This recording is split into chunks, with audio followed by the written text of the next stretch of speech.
จำสัปดาห์ประจำឆ្នាំในบาตัวจีนរបស់យើងបាទក៏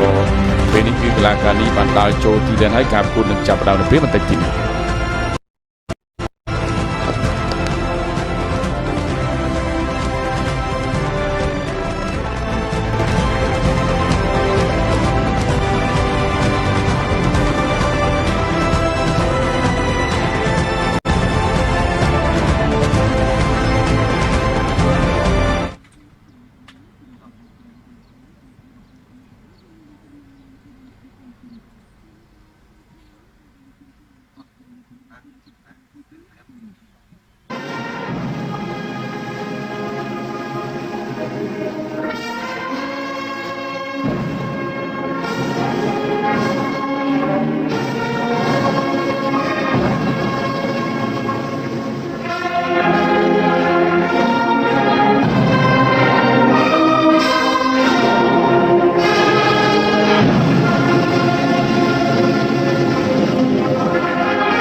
បាទលោកស្រីញ៉ាទីមន្ត្រីបាទកីឡាករនេះបានយើងគិតគ្រាប់គេត្រូវគេទាត់បញ្ចូលទី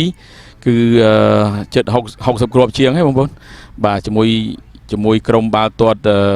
ភ្នំពេញក្រោន30គ្រាប់ជាមួយប្រខណ្ឌរាជ21គ្រាប់ជាមួយសៀមរាប12គ្រាប់បាទអញ្ចឹងគឺ33គ្រាប់ទាត់ចូលគូប្រកួតវិញដល់គ្រាប់គឺទាត់ចូលភ្នំពេញក្រោនអញ្ញាកណ្ដាលផ្លុំកញ្ចែបាទការប្រកួតបានចាប់ដើមដំណើរការផ្លូវការហើយបាទកុំរំពេចភ្នែកបងប្អូនបាល់ទាត់នេះអូសុភារត់លឿនណាស់រត់លឿនមែនតែនបាទរត់ពីចម្ងាយមកអាចបញ្ចេញបានទៀតឥឡូវទៅរួចទេឥឡូវគ្រប់គ្រងបាល់ពីកីឡាករនេះអ៊ីស្ទ័ររបស់សៀមរាបអូថ្ងៃនេះសៀមរាបលេងក៏ល្អម្លេះបាទលេងល្អមែនតែឥឡូវកាត់លឿងមួយសិនទៅPetri Riceអូយកាត់លឿងមួយទៅហើយបាទPetri RiceបាទPetri Riceនេះគឺគាត់មានទៀបទេអាស៊ីខាងត្បូងនេះបាទបាទឥឡូវនេះកញ្ចែបន្លឺឡើងPetri Riceបាទជាអ្នកទាត់បាល់ free kick ទៀបតូចប៉ុន្តែការលេងរបស់គេបាទត្រូវបានគេហៅ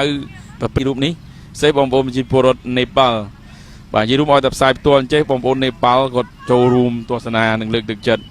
បាទការប្រកួតឱកាសជាថ្មីតែមួយកន្លែងនេះមកប៉ាមកអូយកន្លែងនេះសំណាងម្លេះបាទសៀមរាបបាទទៅរួចឬអត់អាចវាយបកឥឡូវនេះឱកាសរបស់បការិចតាមមកគ្របវិញចូលអត់ទៀតកន្លែងនេះអត់ចូលទេបាទអត់ចូលផងបាទអញ្ញាកណ្ដាលលើកទងសិនចាំមើលសិនបាទចូលឬក៏អត់ចូលឬក៏អត់ចាំមើលសិនឲ្យហើយអញ្ញាកណ្ដាលឲ្យបាទឲ្យយ៉ាងណាបាទលើត្រូវឲ្យPetri Riceបាទលើខ្ញុំផ្ទៀងមើលទាំងអស់គ្នាបាទចូលតាបាទចូលហើយផ្លាត់ចេញមកវិញតាបា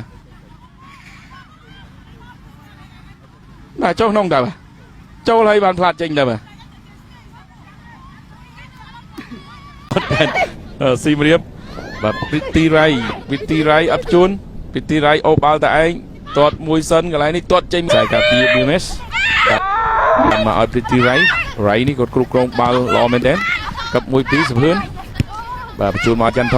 ថនមកPetri Riceចន្ទថនកាត់មកក្រោមវិញសិននេះវុនសៃនូបញ្ជូនមកឲ្យPetri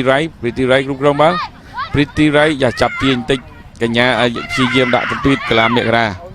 បាទមករាចាប់អត់ជាប់Petri Riceទេព្យាយាមចាប់ទាញតែទៅស្កាត់តន់បាទពីម្ចាស់លេខ77ស្រីលាក់បាទឥឡូវនេះកែវមកសៀមរាបបាទPetri Riceអត់ជួនPetri Riceអូបាល់តែឯងទាត់មួយសិនកន្លែងនេះ